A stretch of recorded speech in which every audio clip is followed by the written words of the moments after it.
Download the app. Mass graves. Bodies of civilians littering streets. Buildings reduced to complete rubble.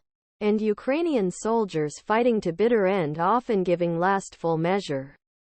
As Russia chokes life out of a once populated city, after Moscow launched its full-scale invasion of Ukraine in February 2022. Tragic, horrific scenes emerged from the southern Ukrainian city of Mariupol, which endured a Russian siege and later occupation for months. Ukrainian forces fought fiercely for the city but were unable to hold. Many troops who fought to liberate Mariupol returned home permanently wounded, while others never came home. Russian President Vladimir Putin wanted strategic port city along the Sea of Azov, with a pre-war population of about 450,000, so he could build a land bridge connecting occupied Crimean Peninsula with Moscow-held territory in Ukraine's eastern Donbas region. The battle for Mariupol was intense and bloody. Russian forces surrounded the city and ate it mercilessly. Ukrainian officials say tens of thousands of people have been killed, but the actual death toll is unknown.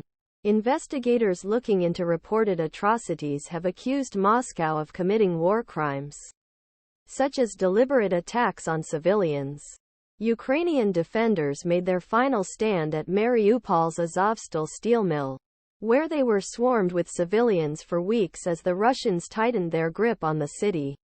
But by mid-May, with much of the urban landscape left in ruins, Kiev surrendered to Moscow. In two recent interviews, Business Insider spoke separately with a Ukrainian soldier who was seriously wounded in Mariupol and spent more than a year in Russian captivity and is the mother of two Ukrainian men fighting the city. Men lower bodies into a mass grave on the outskirts of Mariupol on March 9, 2022. Evgeny Maloletka. AP photo speaking through translator. The soldier and mother described intense fighting during the fight for Mariupol in dire conditions. At a Russian prison camp where deadly explosion last year killed dozens of Ukrainian prisoners of war. They actually tried to erase Mariupol and erase our people from the face of the earth. Their goal was to break our will, to break our endurance, said Tishiana, a Ukrainian mother whose surname was deliberately withheld. And they did everything possible to achieve that goal. Alexander Ditter was serving with 36th Marine Brigade near Mariupol, Ukraine, in positions between the city and advancing Russian forces when full-scale invasion of Russia began. As part of an air defense unit, combat missions involved protecting infantry from airborne threats.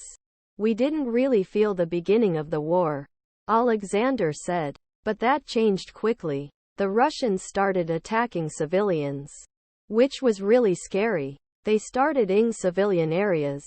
Instructions eventually came: retreat to positions closer Mariupol. The infantry went first and Alexander's unit followed. Everyone knew that the war had begun. But it was